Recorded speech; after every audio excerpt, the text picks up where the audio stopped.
everyone, and welcome to the Chrissy B Show, the UK's only TV programme that's dedicated to your mental health and well-being. So today we're talking about a topic that we want to end all over the world, and that is stigma and mental health. Tackling this with us is our resident psychologist, Dr. Audrey Tang, who'll be talking about how stigma can affect a person's mental health.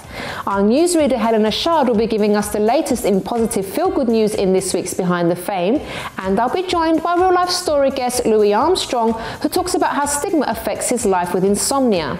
Severine Menem will be making a delicious marinated kale salad in our nutrition segment, and then Anna Kennedy will be filling us in on the latest in the autism community, along with guest winner of the 2016 National Diversity Role Model for Disability, Aston Avery. And at the end of the show, I'll be giving you my tips on how to handle stigma. Now, there isn't any doubt about it, there is serious stigma around mental health, and initiatives such as the Time to Change have released reports that discrimination around those suffering with mental illness is still out there, as a survey taken of 2,000 people found almost 2/5 of them had been treated negatively because of their mental health problems.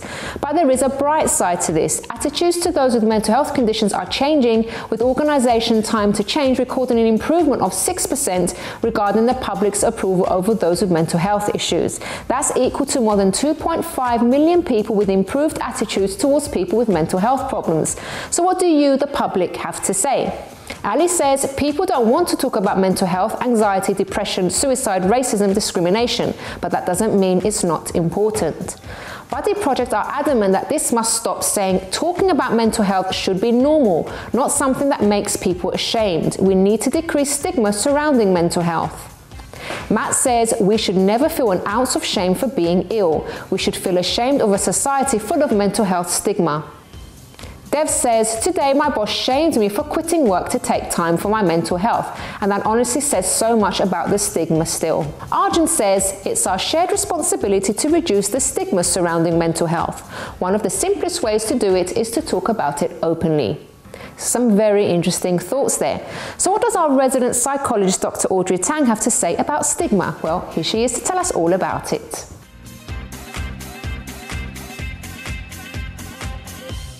Welcome to the show, Audrey. Thanks for having me, Chrissy. So today's theme, mental health and stigma. Why is there so much stigma around mental health? A lot of it stems from ignorance, sadly, still, because we still don't talk about mental health or mental illness enough. And we are it's a psychological term, cognitive misers. In other words, we don't like thinking too much about things, purely because we're often taking in so much information that we need to process what we actually need to focus on at that time. Yeah. So it makes it very easy if we can just hear something, oh, I'll compartmentalise that, or I'll pigeonhole it, or I'll stereotype it, put it away, and then I won't look at it until next time. And that can be the problem, because if we don't continue to learn, if we don't continue to find out, all we end up doing is have this vague awareness of something, and then if someone asks us, we think, oh yeah, I know something about this, so I'll just fill in the gaps as well. Okay. And the problem with filling in the gaps, of course, things like media and film don't help us when it comes to mental illness, because we tend to only hear on the news about the horrific crimes, about the difficult things relating to mental illness. So we hear about violence and mental illness, we hear about crime and mental illness, we hear about all of those negative things rather than a lot more of the positive side of things. And so because of that, we immediately have that association, and if we don't bother looking any further, that's our knowledge of mental illness. The other problem is, also related to this, is films. Because films, for drama's sake, and understandably so, what they want to do is, if they're going to use mental illness, they want to use the most dramatic storylines, again, the most horrific storylines, again, relating to negative things. And so you do have this problem. Another thing is something called the echo chamber, and this is where, when we associate with the same people all the time, we hear the things that we expect to hear and we want to hear, so it's echoing back our own thoughts. And because the statistics are 1 in 4 people will suffer a mental illness, we will tend to know about the mental illnesses that we have associated with, and then we start thinking, oh, well, my aunt had this, therefore all of that type of illness must be very similar. And then you get and it's not, of course, you need to treat everyone as individuals. But you get the well-meaning people who will think, oh, when my sister had depression, she didn't want to be invited out. So therefore, when somebody else says they have depression, oh, I better not invite you out so you don't have to say no. And they're really, it's not malicious. It is genuinely well-meaning. Yeah. But because it's been from their own experiences only, they've not necessarily, and through no fault of their own, learned more about it. You end up having this exacerbating the stereotyped and stigmatized behaviour. So Audrey, how does this stigma actually affect those that have mental health issues? The research isn't particularly positive, unfortunately. It can do two main things. The first is it can stop people seeking help because they don't want to be labelled, they don't want to be stereotyped. And the second thing is, it's been found that if people have feelings of shame and judgment, usually because of being stigmatized in such a way, it hinders their recovery. So it can have a huge effect. Another problem it can have is people start labeling themselves. They start thinking, oh, I must be exactly like that textbook diagnosis.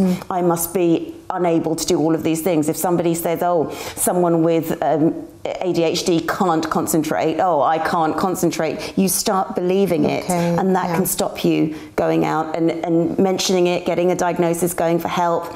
All of those things can be a real problem. And it sometimes means other people start socially distancing themselves, sometimes because they think, oh, well, I've heard on the news that this type of person might end up being violent. I've got a child, I don't want that child to be hurt. And again, it's not necessarily a malicious reason, but they do start distancing themselves. So what can they do then in that situation where they are sort of maybe self-diagnosing or not getting the help? What can be done? Well, and it is so difficult now to get access to services, if you do get the opportunity, don't let that put you off. Please take the help if it's there on offer. Don't be ashamed of it. It's not a part of you. It's something that afflicts you. But what is part of you is the strength and the power that you have to fight it. That's the part that you need to focus on. Talk about it. Tell your story. Don't be afraid of saying that this has been a problem and this is what I know about it. And by doing that, you're educating a lot of people. There's many awareness campaigns. Time to Change is one of them, where they're talking a lot more about mental illness.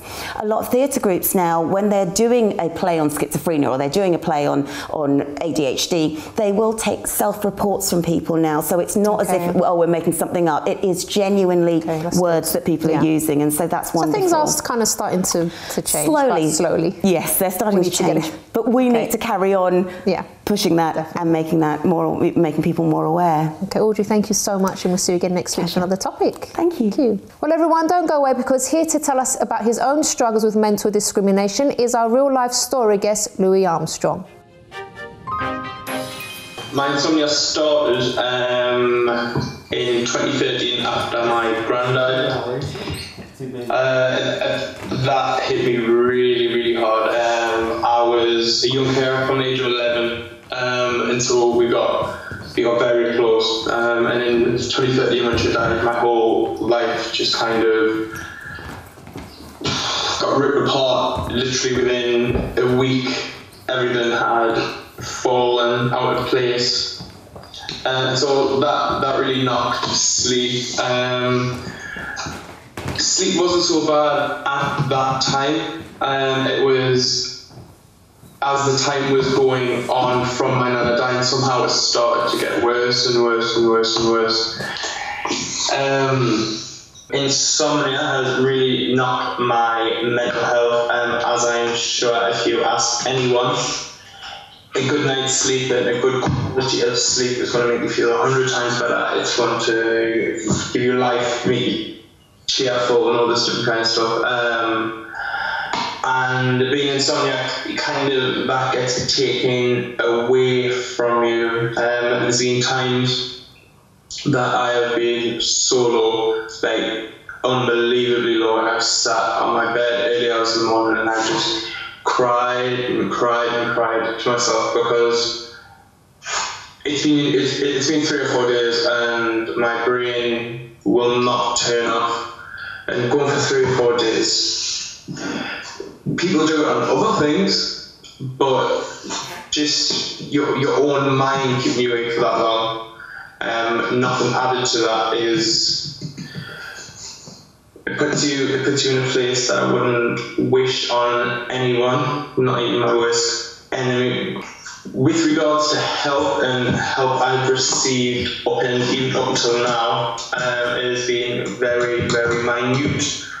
On the really bad episodes, I've sat and just sobbed to the doctor, and all they will give you is some antihistamines, which I suppose they will work for some people, but when you give them a max dose and then you go back and say they're not working, again, back to that part of they think you're drug seeking. So I do 100% kind of believe the whole situation of getting help, especially through the NHS for insomnia, is you're not going to. From my opinion and from what I've experienced firsthand, no, it's now 4 years and I'm still waiting for that helping hand. You just get bounced from here to there. And so I suppose you just kind of, you get used to dealing with it. Yes, people do judge because some people say, you haven't. If someone says to me that's not an insomnia, or I'm having some bad sleep at the moment, blah, blah, blah, blah, blah, blah, that might mean to them 2-3 nights of broken sleep, and that's really bad to them. That's insomnia to them. We'll go and tell people last year, I've got insomnia. No, that is not insomnia at all, and not a lot of people actually realise it. It might be a very mild case of insomnia. I don't know if that would qualify for being for so small amount of time. But compared to me and compared to a lot of other people, yeah, it's nothing at all. People don't understand this. They think you are lazy, if you're moody, or some days you just can't be bothered, and rightfully so. If someone hasn't slept for 3-4 days, of course you're not going to be someone's best friend. So yeah, I do 100% feel that I am judged, and society does look down on people a certain way, because as I said, you just get knocked down as lazy or no motivation or all that, which is. Thank you very much to Louy there for sharing his experiences and for being so open to talk about what he's going through. Well, don't go away, because after the break we talk to Anna Kennedy about her latest developments in the autism world, and she'll also be joined with National Diversity Role Model for Disability winner Aston Avery. But first, out of 10 people, how many face discrimination for having a mental health issue? Is it A, 2, B, 5 or C, 9? Tune in after the break to find out.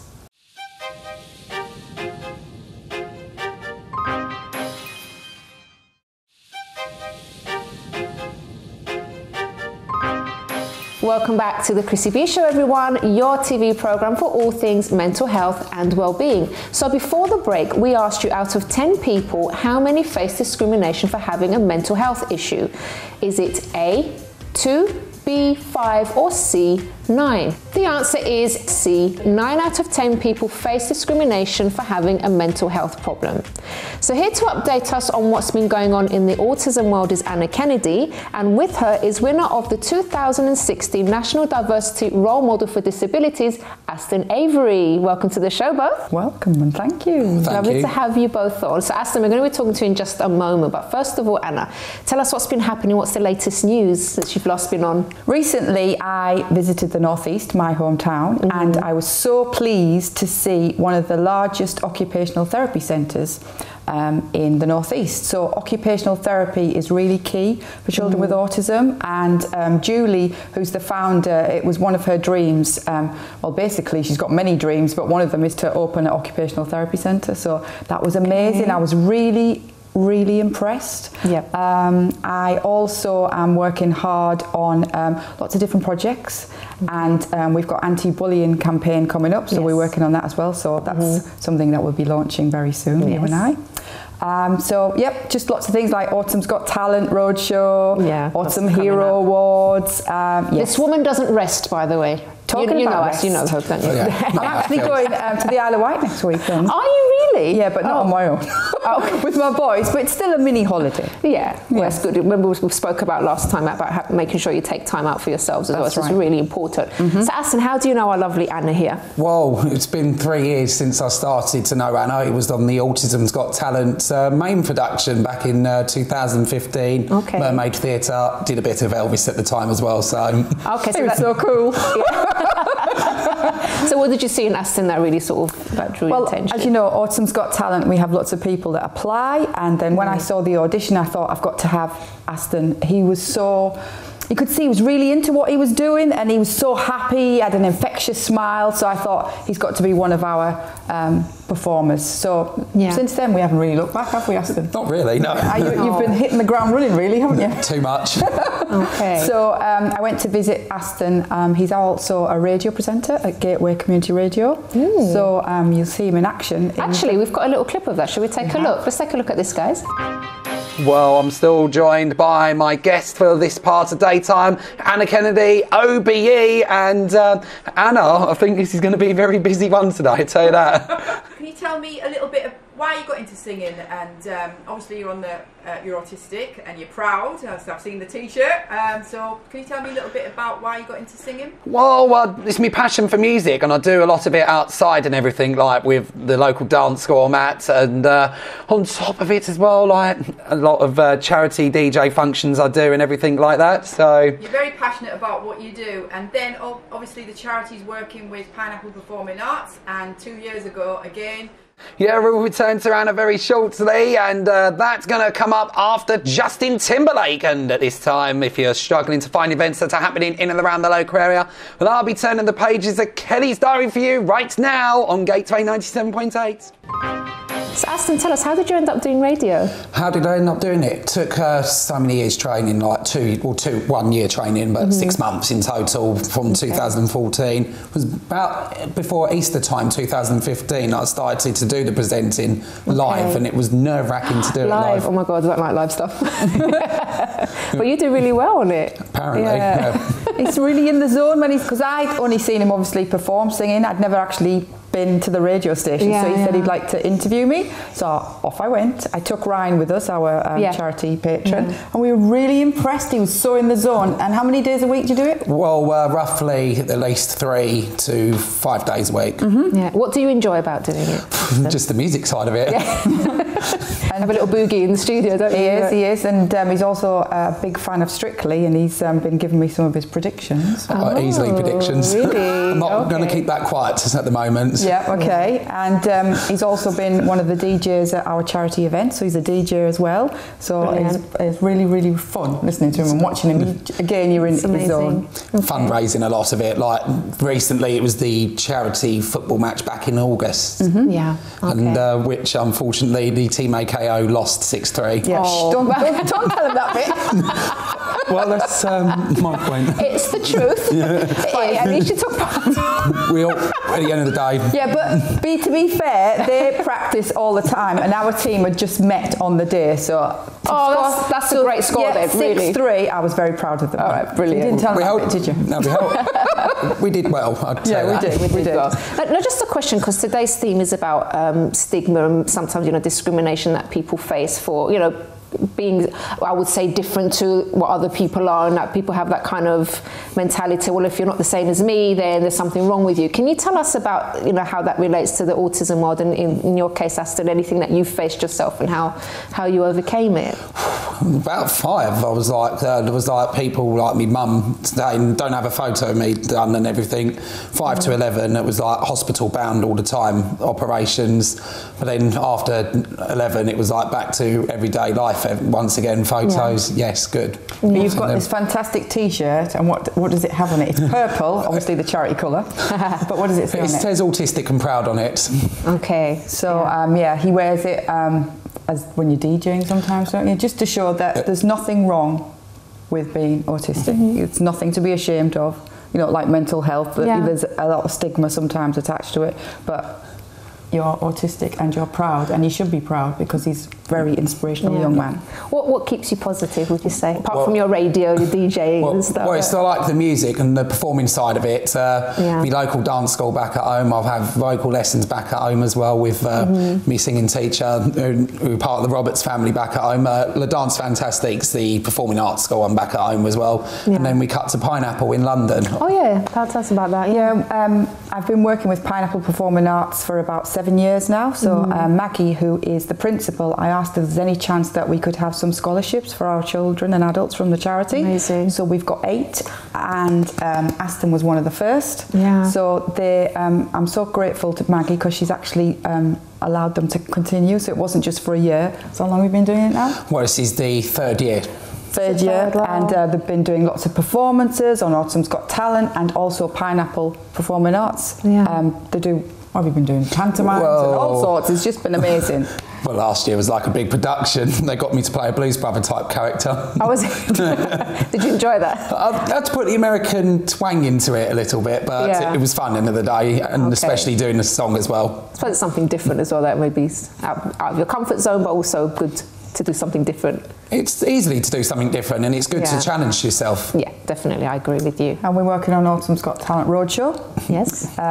Aston's mum and dad are also my charity champions, Keith and your mum Dawn, and they all work hard. I've got them all the family working hard now for the charity. Not too hard, I hope, Anna, because I know, once they sort of, step over the threshold of the ACO, then they get voluntold.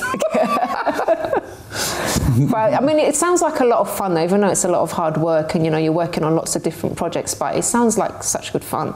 And it's empowering. It's empowering for the family. We have got other charity champions where they're on such a low ebb that some of them have been bullied themselves as mums of children with autism, and they've joined our charity, and it's just really turned their life around, and it's really empowered them.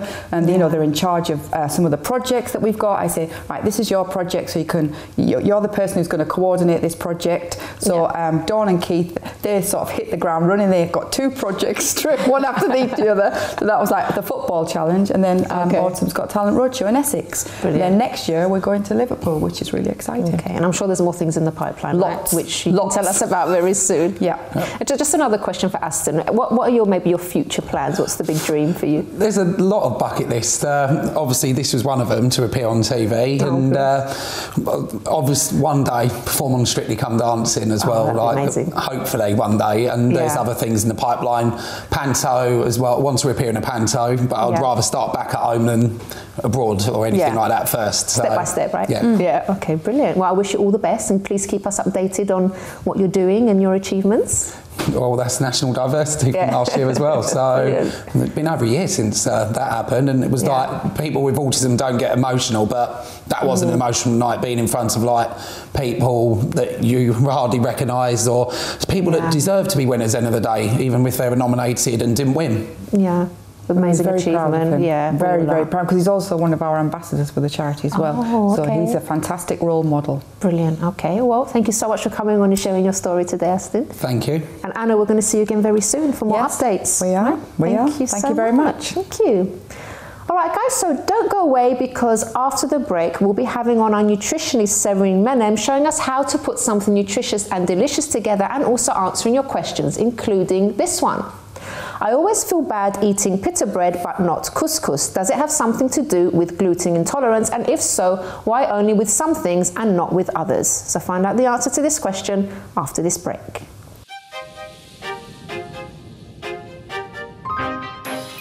Hi, I'm Chrissy B, and my show is all about improving your mental health and being happy. Join me every Monday, Wednesday and Friday at 10 p.m. on my channel Sky 203. Visit chrissybshow.tv for more information, and subscribe to our YouTube channel, Chrissy B Show. You can also follow us on Twitter and Instagram at Chrissy B Show, and on our Facebook page, The Chrissy B Show.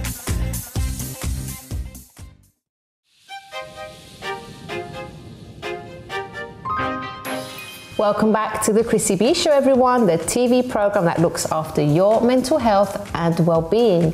So now joining us, we have the lovely Severine Menem. Hello, Severine. Welcome back to the show. Hi, Chrissy. How are you doing? I'm great, thank you. And yourself? I'm very well, thank you.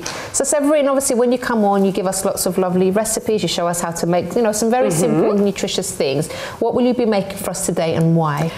Today we're going to prepare a kale salad. Okay. Why? Because kale is extremely nutritious, and I hate kale. Oh, yes. You're not selling it very well. So. No, I know, but I'm preparing this one because that's the only way I really enjoy having kale. So I thought if there are lots of other viewers who are just like me, hating kale, maybe, sense. They might also just like this salad. So that's why I'm sharing that tonight. All right, brilliant. So how are you going to do this for us then?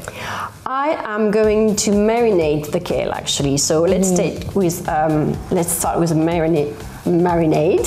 So you need to use a blender for that. Okay. You add an apple that you core and chop first.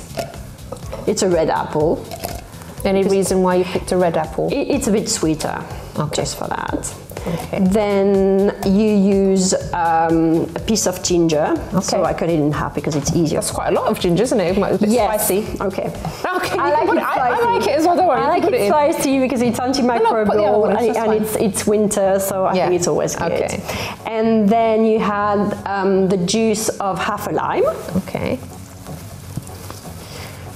Like that. And then what's the liquid one? So we are going to use a tablespoon of olive oil. Oops, I've got wet hands now, but it's slippery. Can't open it anymore. Yeah, so 1 tablespoon. And then 1 tablespoon, oops, I'll get it out of the way. 1 tablespoon of honey for a bit of sweetness, but it's also antimicrobial, so it's great. That actually looks like it's going to make a nice smoothie for mine from marinade. Yes. I know how much you like honey, so I do. I've got good points for that. Okay, yes, you have. 3 tablespoons of light soy sauce. Okay. Is that again just for flavour, not for any? Yeah, it's everything for flavour. Okay. Soy sauce, you can add more flavors by adding some sesame oil, or some chili sauce as well. Yeah. But it's not everyone's taste. So, and then you just blend it. Okay. So just make sure. I'm always shaking a bit. 3, 2, 1.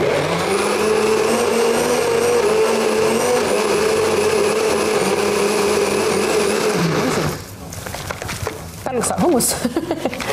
That looks really brown, indeed. Yeah. Okay, I think it's.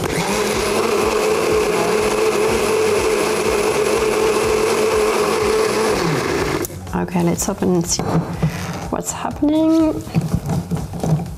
Yeah, that looks fine. It's like a paste. Okay, so. Smells nice. Yeah, ginger. Oh, it's nice, very nice. Good, glad you like it. And then you prepare the kale, so obviously you rinse it. Yeah, we don't need that anymore. You rinse it and it's best to remove the hard bits because it's not really nice. It's too crunchy to my liking, but maybe you like it. If you want to soften this, can you not sort of maybe with salt just kind of crush it or something? No, because we're marinating it. It's going to wilt. Oh, okay, all right. That's why it's going to get soft. So you don't, because I thought with this one, a lot of people cook it, don't they? Yes, I know. It's just a different way. Yeah. So yeah, all the hard bits are removed. Now we are just going to add that. I might have this for dinner, guys, tonight. So you're supposed to use your hands. Okay. So I'm going to do that just to make sure that there's some sauce, some marinade everywhere. So maybe you want me to put some more? Yeah, can you add some more? Like the little red bits from the apple. Yeah. It's really nice. Thank you. Okay. A bit more? I would say so, yes. Yep. Should I just put the whole lot in? Okay. Okay, let's just do that. It's going to be very, very tasty. Yes. Very strong taste. But you like ginger. I do. So that's fine. Oops, another hard bit. So I'm just tasting this little bit from the side. Lovely. Do you like it? Good. So ideally now, you leave it in the fridge for 1 to 2 hours so that the marinade actually cooks with the interesting. the kale. Yeah, obviously the kale. So you just put a cling in the fridge, and then it will become very soft. So the kale has been in the fridge for 1 to 2 hours now, and you can add even more seasoning. So use salt and pepper, like you would usually do it, but probably not as much because the marinade is already very tasty and has a strong taste. A bit of cinnamon, and if you really like spices, you can try sumac as well. Okay. And then you add the seeds, so sunflower seeds, and I would add some flaked almonds. Okay. And then you just mix gently. And it looks so nice. And it smells so good. It does. Should we have a little taste? Yes. A bit up. Let's have that. God, it looks so healthy and lovely. It is very healthy. I do love salad anyway, but... Yeah, kale is like... I don't like to say that, but I think it's really a superfood because it's got lots of vitamin A, C, K, and also magnesium, iron, I can't remember. There is another one where we tend to be deficient. Yeah, do you like it? Really, really delicious. Oh my gosh. Good. Guys, like you said, I like kale, so this is amazing for me. Yes. But even if you don't like it, do what Severine suggests. Give this recipe a go. It's absolutely amazing. It's so tasty. Thank you. Amazing. Thank you so much for making that. I should definitely be making that at home. We have a couple of questions from the viewers for you, though. Yes. Okay. So this was the one that we spoke about before the break. Sorry, guys, I'm still trying to eat. So this person's saying, I always feel bad eating pita bread but not couscous. Does it have something to do with gluten intolerance? And if so, why only with some things and not others? Okay. Interesting question. Yeah, very interesting question actually. I think there are 3 reasons why this person might have some reaction to pita bread and not couscous. Okay. The first one is pita bread is highly processed and couscous is not. So the person might be reacting to just the fact that it's a processed food. The second fact is in pita bread, the wheat, so the gluten would be highly processed as a flour. And flours tend to be more genetically modified than just a normal grain.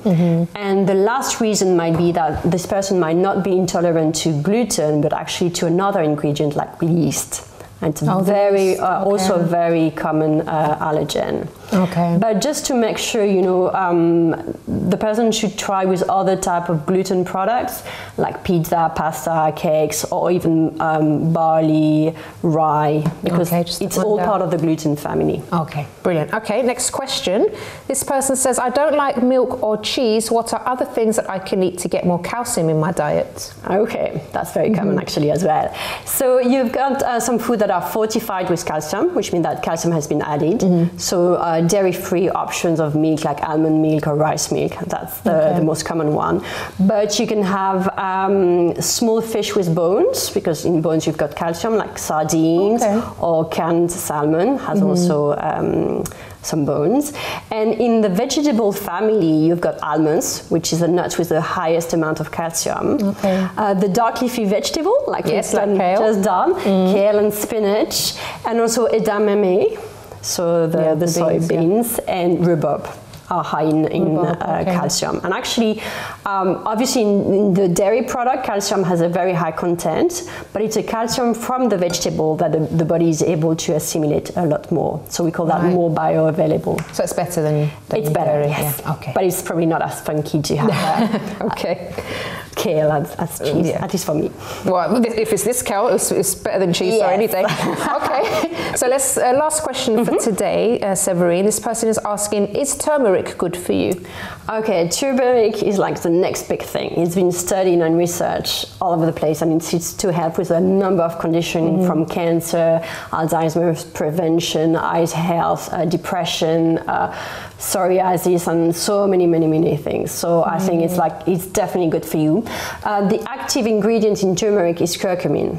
So it's pretty much the same, and it's easily used in food because it's a root. It's the same family as the ginger, so you can either grate it or have it as a spice.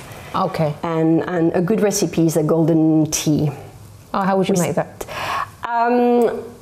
I don't make it because I don't like it, but I know it's really healthy. But basically, it's some coconut milk, turmeric, and other spices. And you go online and you so definitely check that one out. Yes, Brilliant. and I'm sure you can find plenty of recipes. Severine, thank you so much for making this amazing salad. I'm not exaggerating, guys. It's really, really delicious, and also for answering of your questions. And if you have a question for one of our nutritionists, you can email us on nutrition@chrissybshow.tv, and Severine will see you again very soon.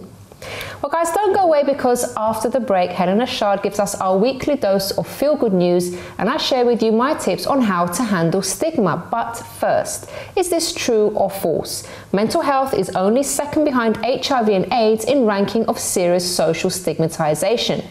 Do you know the answer? Find out if you're correct after this break.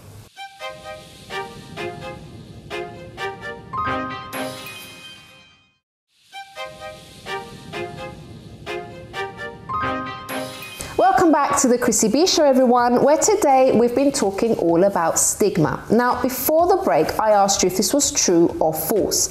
Mental health is only second behind HIV and AIDS in ranking of serious social stigmatization. Although a number of health conditions lead to stigmatization, mental health problems are second only to HIV and AIDS in regards to discrimination and ostracization. So that's very sad to hear. Well, now, with all this doom and gloom, it's easy to think that the world is a dark place. And here to prove us wrong is Helena Chard with some positive news in Behind the Fame. Hello, Helena. Hi, Chrissy. And on another positive note, look at this masterpiece. Our cake of the week comes courtesy of Sweet Art Bakery from South London, and it's a gorgeous Russian caramel honey cake. Super, isn't it? I can't wait to taste that. It looks absolutely amazing, doesn't it? And the blueberries. Very nice. Okay, so let's get on with your news so we can eat some cake. So, interesting reading about Selena Gomez, who's 25 now, but she suffers from lupus. I didn't realise. I did know that, but she has it quite badly. It's an autoimmune disease. My mum has it, so that's why I was intrigued by it. But she has dealt with it really well, and it's a real gift what's happened to her. She's had a secret kidney transplant, and her best friend Francia Razor donated her kidney. Oh, really? Oh, wow. So she's so excited. She just felt really blessed, and it's the most amazing thing, because obviously it's given her life. Yeah. But she's so talented, and lupus is really debilitating, so good for her that she... Shows that she fights through it, doesn't it? Yeah, absolutely. And she's concentrating on, although she's doing filming with Woody Allen at the moment, she's concentrating on all the simple things each day, you know, really sort of like childhood things, whether it's conkers or you know, simple marbles, all these things that we remember from childhood, because that's what makes her happy. That she's carrying on, which is lovely. And also really pleased that the Mind Media Awards are about to take place. Last year, the lovely Freddie Flintoff, he hosted the awards. Love Freddie. I think he's just super. And he just, there was a little bit he released on social media, and he was talking about himself. He's very sort of down to earth, and he was saying how fabulous he feels now, and the moment that he was diagnosed with depression and other things, I think he's had eating disorders and different things, it changed his life around, because he realised he could you know, sometimes he had dark days, but he could manage it, and he's really quite happy now. But anyway, so he was last year, the host, and now it's Fern Cotton this year, which should be really good fun. So the whole idea is to honour progressive journalists who make a difference in their, you know, talking about mental health in a very sensitive way, but also for people talking about their mental health, helping other people. So looking forward to that. That's very, very soon. Talking about Flintoff as well, he obviously sharing his talking about his mental health. It was very, very similar to Melanie Chisholm, who has done a podcast recently for Mad World, which is really quite I love podcasts. You sort of feel they're quite intimate, and she was talking about her battle with depression, but similar to Freddie, for a long time of eating disorders, and she just lost it and just couldn't cope anymore, went to her doctors. He diagnosed depression, and the minute she found out what it was, she was just managed to cope, and she sort of had that elated feeling of, it is something, I'm not going mad, and she's dealt with it. So she's very interesting, and carrying on with her her singing thing, which is good. But also she has been at the Everyman in Muswell Hill doing the questions and answers. Okay. And it's all part and parcel of the Spice Girl film as well. So she was, you know, answering questions about mental health as well, because people are quite interested in that side of her. So very good. Good for her. An interesting story, in fact, I keep meaning to talk about it, so I will talk about it now. So the Archbishop of Canterbury, his daughter, Catherine Welby, admitted that she didn't turn to her father for help. She was diagnosed with anxiety and depression at the age of 19. I mean, she's sort of, I think, 31, just a little bit older now. And obviously his role really was to help people through difficult times. But I think it's quite normal to not want to talk to parents or your father. Yeah, because you don't want to worry them, do you? I know that's what stops a lot of people from talking to family and friends, because they don't want to put a dampener on things, and because that's what a lot of people think. Absolutely. But she met her husband, and obviously things have turned around now, but she's bringing out a book talking about her life. And she recently did a podcast for Heads Together, you know, Will's Kate and Prince Harry. So that should be fun, a fun read, which is good.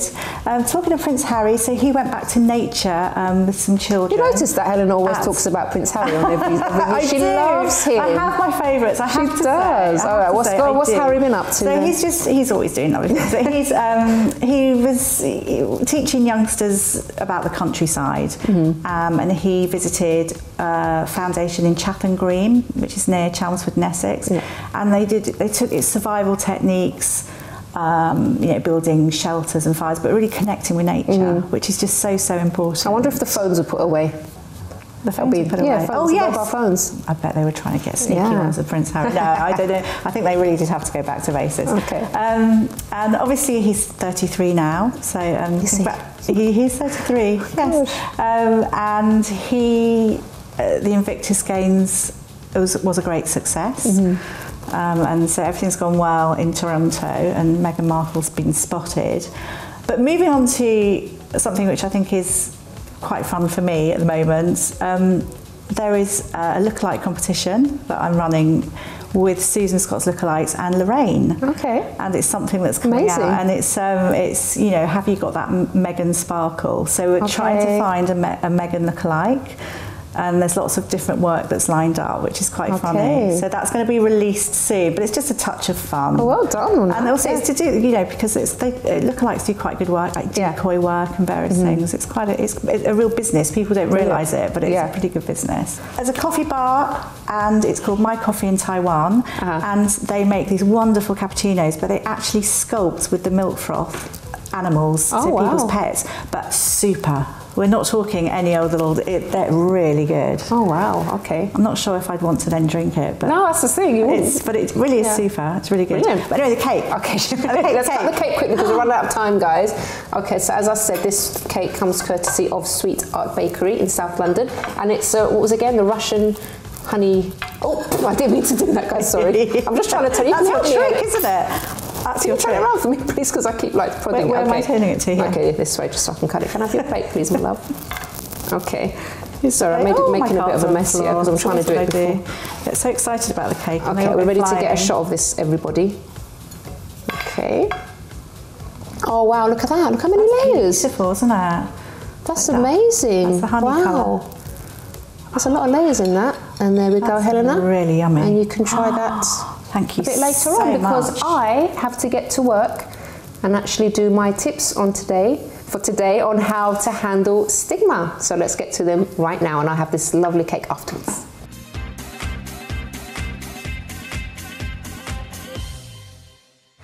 All right, everyone, so now it's time for my tips to go through. So my first point is to tell your story. Now, I tell my story whenever I get the chance and explain.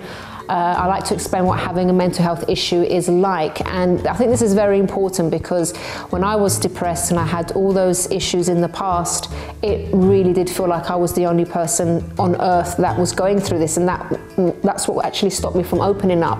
And also, I thought people around me wouldn't understand. Nowadays, people do talk about it more, but I think we need to talk even more about it so that people can actually see that they're not alone, that they're not the only ones going through it. And maybe those who don't have a mental health issue can actually understand, because it's one thing to kind of hear it from a stranger, but if, for example, a family member talks about it, or someone that you're close to, a close friend, and they're open to talk about their mental health issues, then it's not going to seem so weird and foreign to you if you're not going through it yourself, and you'll actually get to understand people a bit better. The second point, which is very, very important, is don't attack people. If someone says something negative about a mental health issue, don't get upset, don't get angry with them and lash out. Educate them instead, help them to understand. As I said, it goes back to the first point. You can talk about your experience with a mental health issue and actually explain to them what you said isn't accurate. And, you know, it can be upsetting to people that have, for example, OCD, or they have anxiety. And a better way to talk about it would be like this. So the thing is, when people don't understand us, if we attack people and if we have a go at them, it makes them even kind of afraid to say anything, and it kind of isolates, it pushes people away. But if you show that you're willing to educate them and explain, that's a much better tactic to get people understanding and, you know, knowing more about mental health issues. My third point is to be careful about what you say yourself. For example, a very common thing that I hear, that even I used to say before I understood much about this, is I'm a little bit OCD. So when you say things like this, a person that does actually have OCD, it can really make them feel I don't even know the right word to explain. It can make them feel bad, basically. And even as Louy was saying earlier, when someone says to him, oh, I've got insomnia because maybe they've had a bit of a rough night's sleep. Well, actually, that's not insomnia. And for someone that actually has insomnia, it can sound very insensitive. So I think this is for all of us to change. I know sometimes we slip up. It can come out in a conversation and when we're having a little laugh about something. So we just have to be a bit more mindful about maybe who is around us and what they're going through. And then my final point is to see beyond the illness. So, sometimes people with mental health issues can be branded as, sometimes violent, as we heard Audrey talking about earlier, like on the news or in films, in the media. They only seem to talk about the bad stuff when it comes to mental health, the extreme cases. And so it's very important that you know that isn't the actual reality. Those are just isolated cases. And you need to see the potential in people with mental health issues. So for example, when I was depressed, I was a very good worker. I worked really hard. I was very dedicated. I really did my best at work. It didn't stop me from doing my work well. And I know many people that have mental health issues that are great at their jobs. Okay, there may be times when they'll need time off. They'll need a bit of understanding. Maybe they're going through a particular rough patch. But, you need to see that potential in them and work with them, because you can have some outstanding employees if you actually invest in them. So don't think that, because they have certain issues and they've spoken about certain things that you can't rely on them. That's not true. As I said, I worked very hard and I was very serious about my work, despite having the mental health issues that I had. So it's good to see beyond what they're going through and realize that actually you should still invest in that person the same as you would anyone else. Well, everyone, we have reached the end of today's program, but don't forget, if you have a story that you would like to share, you could be the next person on the Chrissy B Show sofa. You can email us on info@chrissybshow.tv. You can also tweet us at Chrissy B Show, or leave a message on our Facebook page, The Chrissy B Show. And if you'd like to know more about me and what I went through and how I beat depression and all the other mental health issues that I experienced, you can visit my personal website, which is mylifeafterdepression.com. Until next time, bye-bye for now.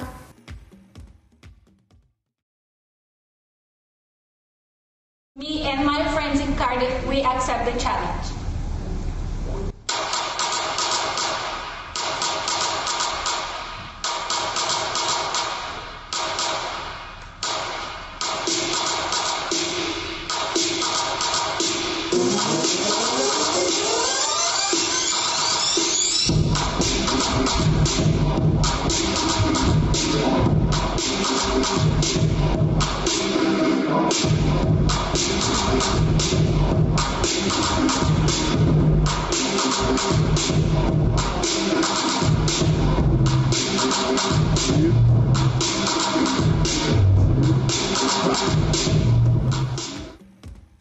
Rihanna's brought out some makeup I'm not going to talk about that now. Can I just do one really, really quickly? Okay, because I have to cut the cake. I know. Okay, so let's do the noddy. Really? Nodding, and it's time for our second wind. Nodding. It tastes like caramel. No nodding? What do you mean no nodding? This is really delicious. I'm really impressed by our food today, guys. Nom, nom, nom.